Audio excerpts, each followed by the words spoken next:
Hi everyone. For those of you who don't know me, I'm Reagan. Today I'm here to talk about my faith.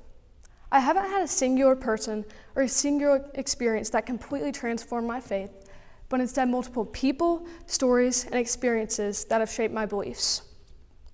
One faithful person who inspired me and my faith was my cousin's best friend.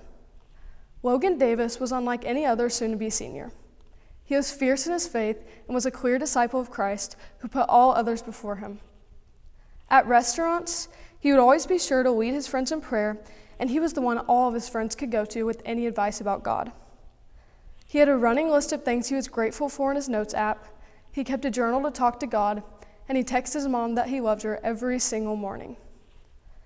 Sadly, he passed away in a car accident the summer before his senior year.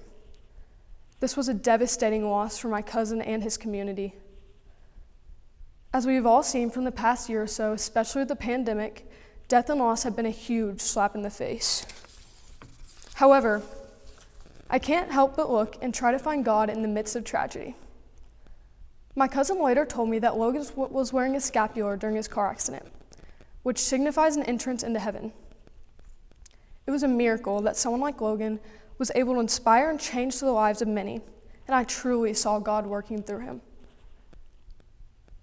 I started taking my faith more seriously, and I took it upon myself to sign up for retreats. One experience that greatly improved my faith was the youth leadership workshop. Before this retreat this past summer, I was at a low point in my life. Luckily, God blessed me with amazing new friends who pushed me to be a better person and inspired my beliefs. From this, I learned that God puts people in your life exactly when you need them, whether that be for love or support, or even to learn a lesson. I was born Catholic, and my parents always had to drag me out of bed and to Mass because I felt that it was boring. However, my opinion on Mass slowly changed.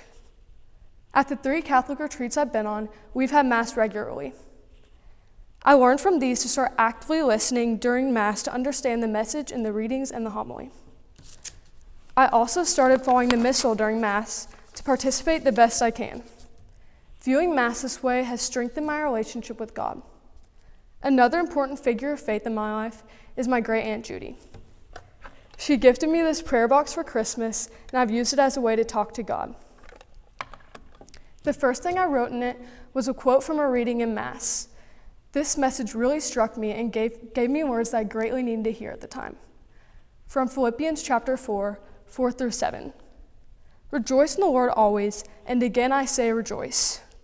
The Lord is at hand, and do not be anxious about anything, but in everything by prayers, and with thanksgiving, let your requests be made known to God. And the peace of God, which surpasses all understanding, will guard your hearts and your minds in Christ Jesus. While I do my best to attend retreats, participate in Mass, and pray daily, I still struggle sometimes and fall back into bad habits. I know I will have challenges and doubts ahead of me, but I try my best to trust God's plan. Thank you.